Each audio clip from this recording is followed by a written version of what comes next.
Assalamualaikum warahmatullahi wabarakatuh. Perkenalkan, nama saya Zaki Saverius dengan NIM AIR 573. Di sini saya akan menjelaskan artikel opini saya yang berjudul menggunakan bahasa Indonesia untuk membangun koneksi emosional. Nah, bahasa Indonesia itu bukan sekedar alat komunikasi, melainkan juga jembatan yang menghubungkan hati dan pikiran kita di tengah perbedaan dan beragamnya budaya kita dan etnis di Indonesia ini. Bahasa Indonesia ini memiliki peran yang krusial dalam membangun koneksi emosional antar individu dan komunitas. Karena dengan adanya penyampaian yang baik, bahasa yang baik dan sopan, maka orang akan menunjukkan rasa hormat dan segan kepada kita. Maka dari itu, penyampaian bahasa secara baik, lembut dan sopan itu akan membuat penyampaian yang kita sampaikan akan diterima lebih baik oleh orang. Nah, bahasa Indonesia juga kaya dengan ungkapan dan ekspresi yang mampu menggambarkan perasaan lah. Contohnya seperti kata-kata rindu, kasih, dan sayang. Itu mencerminkan nuansa emosi yang mendalam dan kompleks, yang memudahkan kita itu untuk menyampaikan perasaan kepada orang secara lebih tulus dan intim lah. Teori psikologi seperti teori emosi James Lick dan teori emosional Carl Rogers itu menjelaskan bahwa bahasa itu memainkan peran yang penting dalam mengartikan dan mengungkapkan emosi. Nah,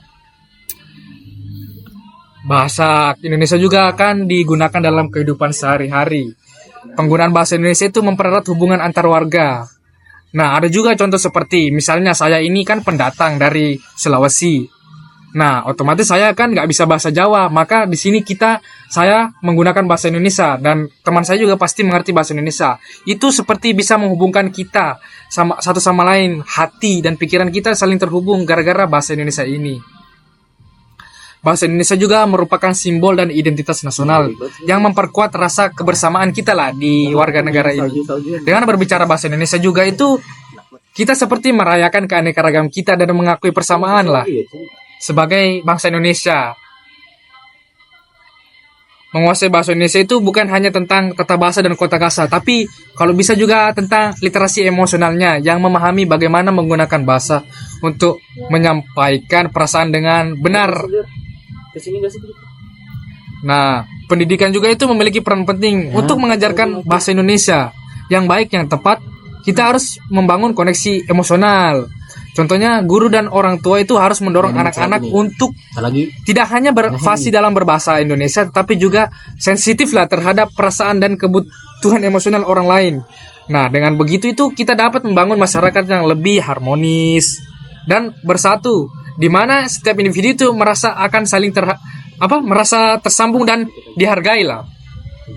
Nah, jadi kesimpulannya itu bahasa Indonesia itu lebih dari sekedar alat komunikasi, yang mana itu adalah sarana yang kuat untuk membangun hubungan yang tulus dan bermakna. Dengan menghargai dan memanfaatkan kekayaan bahasa ini, kita dapat memperkuat koneksi emosional di antara kita dan membangun hubungan masyarakat yang lebih harmonis dan bersatu.